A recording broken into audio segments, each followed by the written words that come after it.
I have to admit, it was so much more fun when you were playing it with other people in the single player. Because you're running around as a little team and you're like, oh, I found this over here, and you go and you take the bad guys out, and you work as a team to take those bad guys out, and it doesn't feel like you're sitting there going, why am I killing everyone and everyone's not doing anything.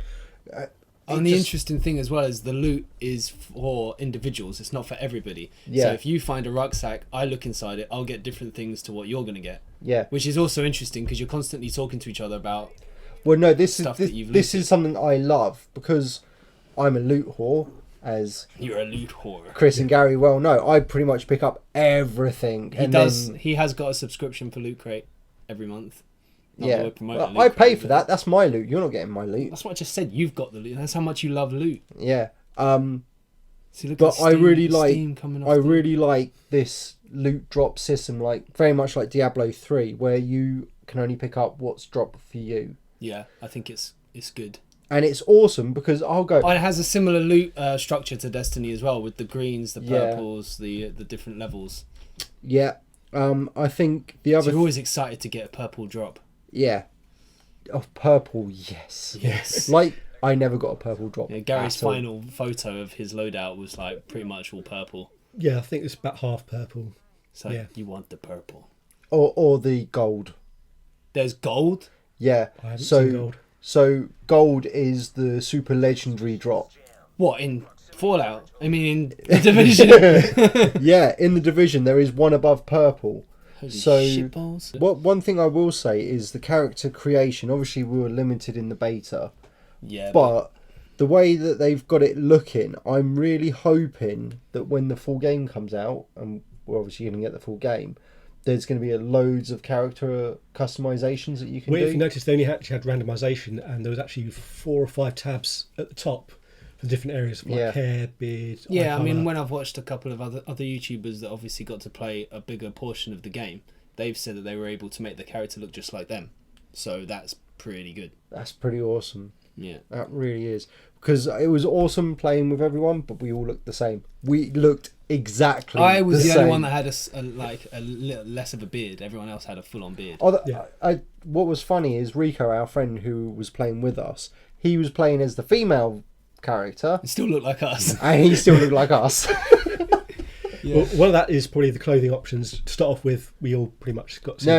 He had on his character the grimace that we all had. And I was just like... Rico's a he-she. One of the things about the unlocking of the clothing, which I got to experience but you guys didn't, is the fact that any clothes you unlock is for all your characters on that account. Oh, that's good. So do you get a stats increase with those unlocks? No, it's just a cosmetic look. Yeah, it's the cosmetic clothing, which we're not sure if Ubisoft are going to be selling specific skin sets. They're blatantly going to be selling but if they are, skin at least sets. you know that it'll be account-wide. Yeah. I was also the only person in the group to actually unlock a weapon skin. Go Gary. Which was just a plain red colour, which can apply to either your primary or secondary weapon. Was that say hello to my little gun? I did try it on both weapons. I think on the shotgun it kind of looked cool but a bit threatening to people, so sometimes it was like, I probably shouldn't put it on that. So on the subject of how the weapons felt and the kind of weapons you can get in the game. It took me about an hour to get comfortable with some of the weapons. Yeah, I think it took me about an hour or two. But once you were in the zone, once you've got your first few unlocks, yeah, the guns feel good. I remember getting you saying, "Oh, I've got a sniper rifle, a DMR," and I'm like, "Oh, I've got a DMR as well." And then us going, "I can't shoot. I can't hit anything with this." And then 2 hours into the game, we're having headshot competitions. Who can get more headshots? It was me. I got more headshots. Yeah, he did. Yeah, when you upgrade that gun in particular with the scope and the extended magazine, man, you can kick some serious ass. You really can. I was literally switching between, was it the M4? The M4 was my secondary, so and I can't remember what the DMR was called, but literally going for the M1 long range headshots to short range whenever they got close, and I was messing everybody up. So your equipment is based upon 3 values: firearms, stamina, and electronics. Now, depending on your rating for those, which is assigned via your equipment, i.e. your armour-plated vest, your pads, gloves, your knees pads, your shin guards, whatever. Your hat. Yeah, your hat. I think there was a hat thing, wasn't there? No, the hat was your cosmetic. Okay. They have 3 categories, so firearms, stamina, and electronics, and they affect the abilities you use, the firearms you use, and the equipment. I think the equipment and how often you can use it, and with the rest of it. So firearms is how much DPS. Yeah, so the more you have in firearms, the more damage you do, and also the higher access. So some of the weapons, for instance, had a requirement for, I need 78 in firearms, 78 in stamina, 78 in electronics before you can use me. And then you'd have to meet that criteria before you could use the gun. So... Yeah, I believe that electronics is obviously how quickly you could reuse your abilities after using them.